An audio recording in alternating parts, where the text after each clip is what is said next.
కేవలం అమ్మ కటాక్షంతో చూసిందంతే వెంటనే కాళిదాసు గారు శ్యామలాదండకని చెప్పారు.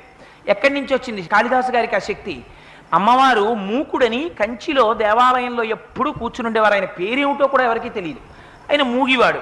సాధారణంగా మూగితనం ఉంటే చెవుడు కూడా ఉంటుంది. ఆయన ఎప్పుడు మాట్లాడేవారు కాదు, అలా కూర్చుని ఉండేవారు. ఆయన అదృష్టం పట్టింది. ఒకనాడు అమ్మవారు అలా వెళ్ళిపోతూ చూసింది. చూసి నిర్హేతుకంగా అమ్మ తన యొక్క కరుణని ప్రసరింపచేసింది కళ్ళల్లోంచి. అంతే. కొంతమంది అంటారు మూకుడికి తన తాంబూలం తీసి ఆయన నోట్లో పెట్టిందంటారు.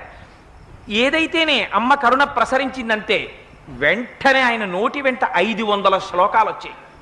500 శ్లోకాలు కూడా ఎంత గొప్పగా వచ్చాయో తెలుసా అండి? మూక పంచశతి అని పేరు దానికి. ఆయన అమ్మవారి మీద వెంటనే ఆర్యాశతకము అని ఒక శతకం చెప్పేశారు. అమ్మ ఒక్క చిరునవ్వు నవ్వింది. మందస్మిత శతకము అని చిరునవ్వు